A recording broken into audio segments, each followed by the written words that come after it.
Okay, so initiative order. This means that Trapper is going to move first. He's going to move into Dwight's engagement range and make an attack with his cleaver. So that's a d20 against Dwight's AC of 12. And that's a hit. So that's a d12 plus 2 for damage and... Oh, hello. I didn't see you there.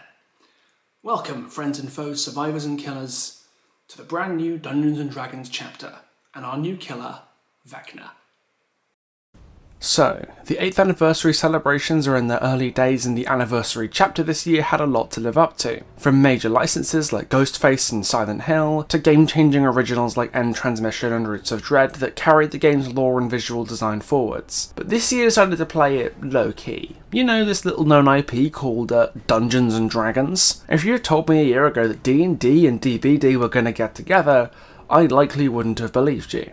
And I can say that with some certainty, because I was told and I didn't believe it. This YouTube comment leaked basically the entire year's worth of teasers and releases, and Vecna was the inclusion on the list that made me doubt the truth of this whole leak. But with Vecna here, in the undead purple flesh, it's all out there in the open now. And now that the Arch-Lich himself has rocked up in the fog, my first thought is, God, this chapter was done well. As you might expect from me, we're going to start with the lore, which normally for licensed characters is pretty sparse, but Vecna's lore for Dead by Daylight might just be the most lore we've gotten for any licensed killer. At least aside from the one that was just an original in a silly mask. For those who don't know who Vecna is, he is the Arch-Lich, an incredibly powerful wizard in the Dungeons & Dragons setting of Greyhawk. He grew up as a mortal man, and during his lifetime became an incredibly powerful wizard, but the one thing he couldn't escape was the fear of death. And so he learned the secrets of necromancy with the goal of preserving his life for as long as he could. To that end, he sought ascension to godhood, and the allure of power and immortality through necromantic magic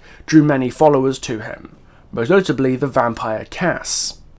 Cass was granted a powerful sword and a massively extended lifespan for his service to Vecna, but the magic of the blade drew him to betray his master, cutting off Vecna's left hand and gouging out his left eye before striking his lord down once and for all. Well, I'd say once and for all. Vecna was knocking on the door of apotheosis, and as such his spirit kept going long after his body was destroyed. And time and again his soul has rebuilt a new body out of undead flesh to continue his attempt to power. And this is reflected in the canon 5th edition stat sheet for him. No matter what you do to Vecna's body, he'll come back in D100 years, because his soul will persist and eventually construct itself a brand new body. That's what Vecna is, after all these years as D&D's principal antagonist. He's a persistent nightmare, that at any time could regather his strength and push once again for godhood and omnipotence. And his old enemies like Elminster and Mordenkainen, who stopped him before, must remain constantly vigilant in case his shadow stains the world again. Unless, of course, he found himself indisposed elsewhere. Because thanks to Dead by Daylight's brand new story for Vecna, he's found himself somewhere else. Somewhere a little foggier than his normal haunts. Because one day, a subject of Vecna's brought him a book written in script that he did not understand. As soon as he laid eyes on it, he felt the unholy power soaked in its bindings. That's a hell of a perception check. Maybe he used detect magic. But in any case, Vecna decided to solve this book's mysteries. After all, his hunger for power had brought him this far, and if the person who wrote the book was so committed to keeping its secrets hidden, then surely they're secrets worth knowing. For months, Vecna pored over the pages, obsessed with unlocking the book's power. His subordinates brought bad tidings from their territories and holdings, but he refused to stir, except to investigate mysterious disappearances in the night that bore traces of the same magic as the book that eluded him. Eventually, Vecna put 2 and 2 together. He'd assumed the missing people had been killed. What if they'd been taken alive somewhere else altogether? He substituted code words, ran translations and cracked the code. An eldritch incantation he scribbled onto a piece of parchment before speaking the words aloud, and a dark fog filled his chambers. It tried to take him, but Vecna held it back with his magical power, centuries of study and unlife put to good use. But as he gazed into the darkness, he saw opportunity. A great power beyond anything he could have imagined, and it could all be his, if, for now, he submitted to it. So Vecna allowed the fog to take him, stepping into the realm with the ambition to return to his own world with its power at his command, and thus the entity took Vecna for its own. So already we can see that Vecna's integration into the fog was done more smoothly than most licensed killers. The less said about the post-it notes that characters like Michael, Pinhead or the RE killers got, the better. And while it doesn't go into an insane amount of depth like, say, Ghostface's lore did, it most definitely brings elements of Vecna to life that D&D veterans will recognise from the character's hallmark traits of old. Over the years, Vecna's always been driven by two main goals: the desire for longevity and immortality, and the bottomless ambition that drives him to seek power and dominion over others. He has unparalleled magical power. Hell, he even had that back when he was mortal. But simply being a staggeringly powerful wizard wasn't enough for him. He had to be completely untouchable, and to do that he sacrificed everything. Every material comfort and joy, all notions of humanity and companionship, even his material body itself, to become a lich. But let's not forget, there are immortal figures in D&D that didn't have to go through these lengths to gain their immortality, like Elminster, who's lived for over 1,000 years as the Chosen of Mystra, and angels and devils who are similarly immortal, but these people and creatures are typically the servants of gods who bless them with that immortality. And Vecna does not serve. Vecna rules. Thus the desire for power and independence pairs with the desire for eternal life, driving Vecna to bind his soul to the world and become a lich. Vecna's lore in Dead by Daylight uses this characterization very well, because there are tons of killers, both original and licensed, who entered the fog of their own volition, like Vecna did. But Vecna's unique in that despite choosing to enter the realm willingly, he's explicitly not a servant of the entity, or at least not an entirely willing one. Vecna submitting to the entity entirely would be completely out of character. He will not bend the knee to a god, but his participation in the trials is given a different spin. He's not a servant of the entity so much as a student, and one with desires to become the master. What secrets does this realm hold? And here's where a topic where some unfamiliar with the entity's nature might be in for a shock. Because in his desire for power, Vecna's choice to enter the fog has put the Arch-Lich well and truly out of his depth. In his own setting, Vecna has long tried to ascend to godhood, and to his credit actually pulled it off. He amassed enough worshippers and followers to ascend to a lesser deity status, granting him immortality and a suite of other powers beyond what an ordinary wizard, even a lich, could accomplish as the lesser god of death. But the entity and the realm are way above Vecna's pay grade. The entity is not so much a living being as a gestalt reflection of the psyches of every sentient being in every universe. To use D&D pantheon terms, if Vecna is a lesser deity, the entity is an over-deity on par with Ao, the omnipotent god that created the other gods in his own universe. Except Ao's power only stretches as far as the universe he created. The entity has no such limitations though. While its power is at its strongest in the realm itself, it certainly has reached beyond that, especially in the overlaps where the veil between the regular world and the world of the entity is at its thinnest. When Vecna's ambition has led him to make mistakes before, he's always been able to persist through them. Cass's betrayal, his deaths throughout the years at the hands of adventurers preventing his ascension. All of these merely slowed his progress. He could be defeated, but all that could serve to do was delay him and force another band of adventurers to defeat him once again at a later date. But here in the realm, Vecna may be, for the first time, truly out of his depth. When the entity came for him, Vecna's magic briefly held the fog at bay. He could have chosen to walk away, but he saw the allure of the otherworldly power of the entity and chose to let it take him. And he'll be paying for that mistake every single day, for as long as the entity wishes. What I particularly love about DBD's portrayal of Vecna, though, is that he's kind of aware that he's in a difficult situation, and plenty suggest that he's actually trying to get himself out with the power of the fog at his command. Not least his voice lines by the legend of D&D history and part-time cowboy Matthew Mercer.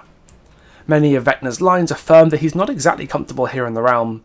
He's only willing to play along with the entity's trials because he has his ulterior motive. I shall make this place mine. And that he doesn't really recognise the games he's playing with the entity, and definitely doesn't understand his opponent.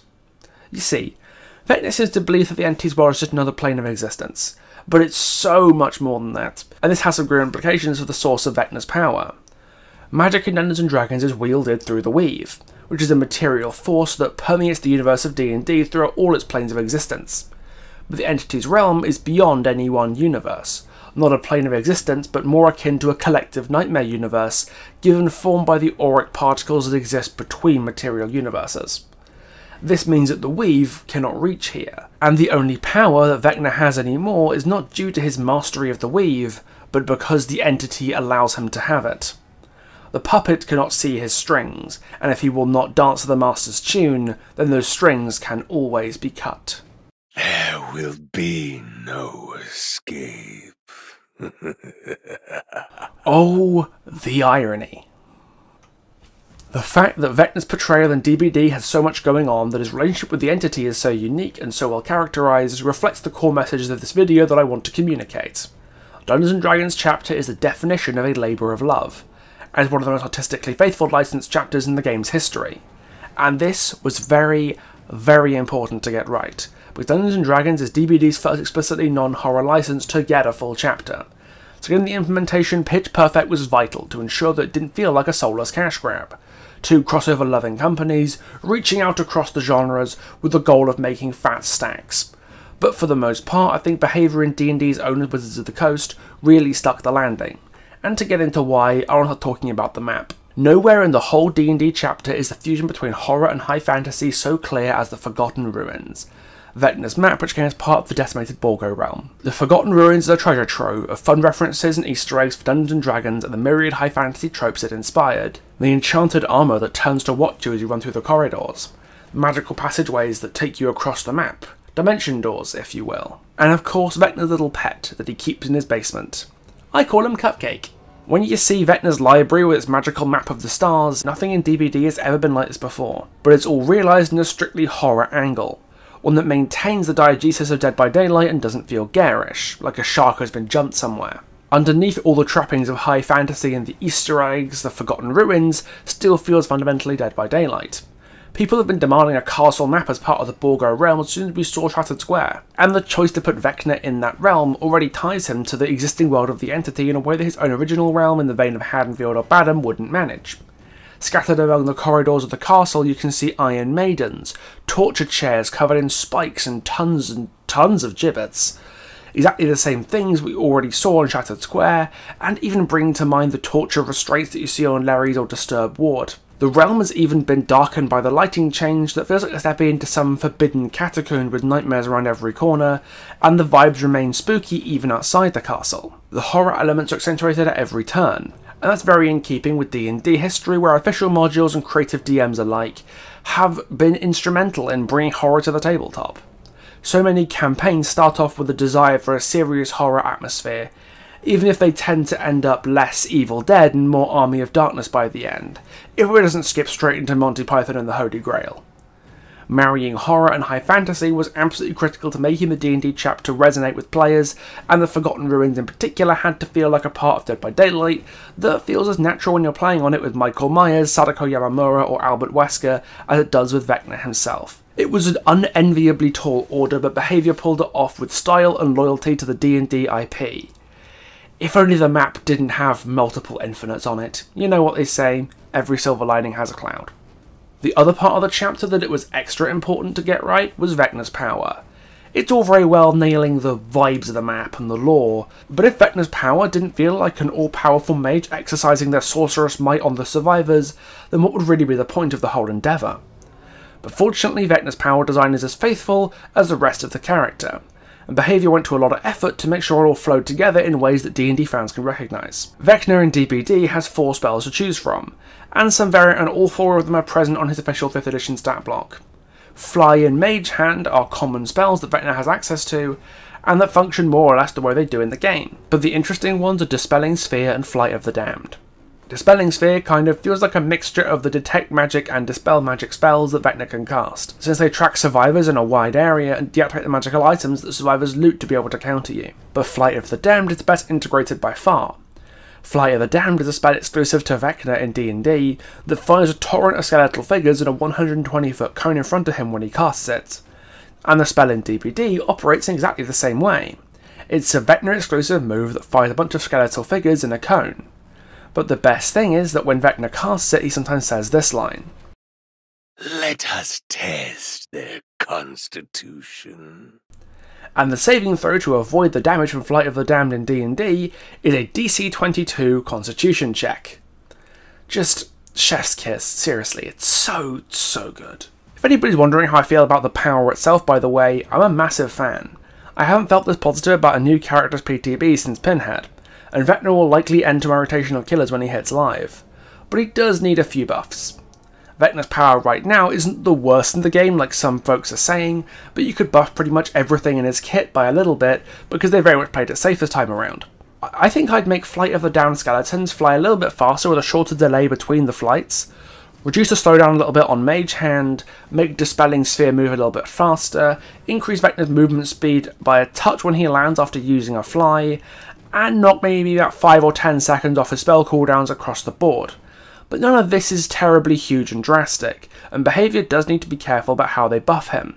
Go too far, and we have a problem on our hands. But as long as they're cautious about buffs to Mage Hand and Flight of the Damned, Vecna will probably be fine. And who knows? Maybe if I really like him, there might be another stupidly long guide on the horizon. But in any case, Vecna's power is so well married to the character that you can more or less read his spells off the character sheet, which is wild when we have killers like Nemesis, Xenomorph and Freddy that feel like such pale imitations by comparison. And just like the map itself, Vecna's power had to be this faithful for a crossover so out of left field to work smoothly. We can't just be told by Matthew Cote and Dave Richard that Vecna belongs in the game. We have to see it for ourselves. And it takes a power that's made this well to prove it beyond all reasonable doubt that Vecna is a part of DBD that works. But note I'm saying here Vecna, not necessarily the chapter as a whole, because one element of the D&D chapter that doesn't quite work so well for me, and that's the Survivor. Well, technically Survivors, because similar to the Legion being one killer that contains 4 people, the D&D Survivor is 2 people. The elf Aestri Yazar and the human Be'emar Uraz, collectively known as the Troop. The Troop are wandering bards led by Aestri, who took in Be'emar when he was a child, with her long elven lifespan ensuring she's aged a little better than him. As adventurers by trade, they wander the world of Greyhawk battling evils and turning their stories into songs. But all of a sudden, these evils have started to disappear. I wonder who could be doing that. A sane person would be happy that immortal evils that prey on the innocent are waning from the world, but apparently these guys don't see it that way. After all, in a world without evil, there's no more songs to sing. Citation needed on that one. So they wanted to stir up some evil in the world, figure out where it had all gone, and find something new to sing about. Despite how blatantly insane the idea of let's go find some evil and poke it with a stick for no good reason sounds on paper, Aestri and Be'emar somehow managed to rally a bunch of adventurers from Greyhawk to explore the world outside. And after a while wandering the waste, they found what they were looking for. A dark monolith of foul power jutting from the landscape. They'd found the Rotted Tower, the home of Vecna. But when they entered his tower, because these completely insane musicians clearly thought they were ready to throw down with a lesser god of death using the power of the Colleen Ballinger tech, they found Vecna was unexpectedly absent. His tower was empty, and as Aestri and Be'emar looted the place, they found a scrap of parchment with an invocation written phonetically on it. Be'emar began to read it aloud. Before Aestri could stop him, the dark fog coiled around their ankles, and the entity claimed the troop for its own. So, there is some good stuff here. I really like Aestri and Be'emar's designs, especially Aestri. She's the first non-human survivor and the first female survivor to use a male animation skeleton, which is fantastic. And many of the future skins for them will likely involve turning them into different members of the troop, so expect to see more characters further down the line. But I hate to say it, the lore of this strange pair does make me scratch my head a little bit. It's mostly a question of motive. Going out to actively stir up trouble because you can't make songs about regular life without living in world-threatening danger is utterly absurd on the face of it, and the fact that Aestri was able to rally a band of adventurers for this quest indicates that the people of Greyhawk are probably on some collective hallucinogenic. Maybe they really are that bored. It's a kind of thing a bad DM would write to justify his players meeting up and starting their quest. It just makes not a lot of sense, and makes Aestri and Be'emar look like complete morons. It doesn't help that Be'emar is left almost entirely out of the spotlight, with his one personality trait being that he's a little more reckless than Aestri, but aside from that, he's mostly left out of the picture as Aestri is the primary focus. This then begs the question, what's Be'emar doing here at all? His relationship with Aestri isn't given enough detail to justify him being there. They either need to leave him as a background character and let Aestri solely take the spotlight, or go into more depth in their relationship and make him a bit more distinct. Give them disagreements or conflict or whatever else, make them stand out from each other a bit more. In short, you either make Aestri into a focal character and Be'emar into a secondary one, kind of like Michaela and Julian, or you split them into two distinct parts of one cohesive whole, like Charlotte and Victor. Right now they're not distinct enough to feel like their own people for the most part, while also not showing as much about their relationship, and what makes it interesting. And that's very frustrating when their one motive tying them both together is immensely stupid. You know what else is immensely stupid though? Paying full price for your games. But here's where this channel's partner Instant Gaming comes in to help. As your one-stop shop for PC games at some serious discounts. If you want to get your D&D groove in before the chapter comes out, want to pick up an entry in the Baldur's Gate series to tide you over. I'm sure Baldur's Gate 3 won't take you too long to get through and consume a huge chunk of your life as you play through that. Of course not, that certainly didn't happen to me. Use the link in the description or the pinned comment to enjoy the discounts Instant Gaming can get you on whatever titles you feel will need to pick up, and support the channel at the same time. It really is a no-brainer. And now, back to the video. Regardless of how daft the Troops lore is, I will always give credit where it's due, because I've got to say, Astri and Baemar have brought the spirit of D&D to the fog. And I think there's something to be said for that.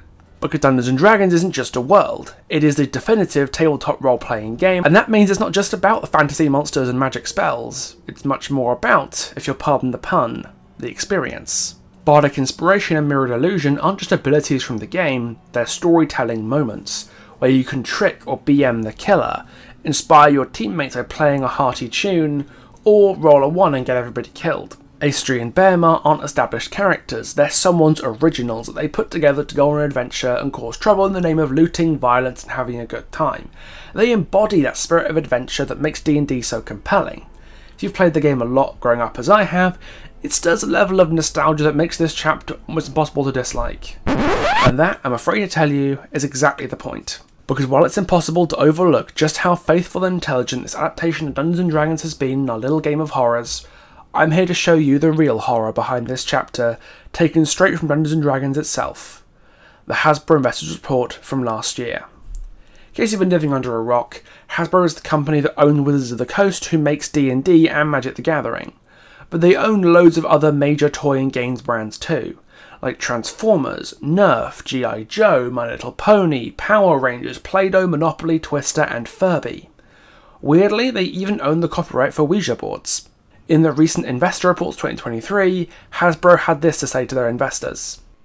Full year Hasbro Inc. revenue declined 15%, with growth in the Wizards of the Coast and digital gaming segment, plus 10%, more than offset by declines in the consumer products segment, minus 19%, and entertainment segment, minus 31%. Operating loss of $1,539 million includes $1.3 billion of non-cash goodwill and intangible asset impairment charges associated with E1 Film and TV, a change in outlook for the balance of our owned and operated production efforts and non-recurring inventory costs. Reading this whole report is deeply fascinating and it illuminates something that nobody's talking about. Hasbro is bleeding money in almost every department. Entertainment, the division of Hasbro that makes syndicated media like the Power Rangers shows and Transformers films, tanked in profits because of the Hollywood strikes. And consumer products, that makes the company's toys and games under the Hasbro label, didn't do much better because at the end of the day, nobody's buying most of their shit anymore.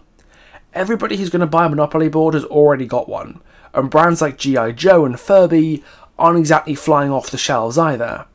The only part of Hasbro currently making money is Wizards of the Coast, with Baldur's Gate 3 propping up D&D sales, and Magic the Gathering making arseloads of cash off the Lord of the Rings crossover set. And here lies the truth of it all, and why this chapter even exists in the first place. Hasbro is hemorrhaging money right now, and Wizards of the Coast controls both of the brands that are keeping the company afloat. So after cutting 1,000 employees in December last year, Hasbro is doubling down on the two golden geese of D&D and MTG. That's what this chapter is. It's a way for Hasbro to squeeze yet more eggs out of the golden goose by licensing out the D&D IP, and in isolation this is not a bad thing. Companies at the end of the day had to make money, and every licensing deal that behaviour does is made out of a mutual corporate interest as much as or more than any artistic desire. But it gets much harder to stomach when you look at the other things Hasbro higher-ups have been getting up to in the name of just making money.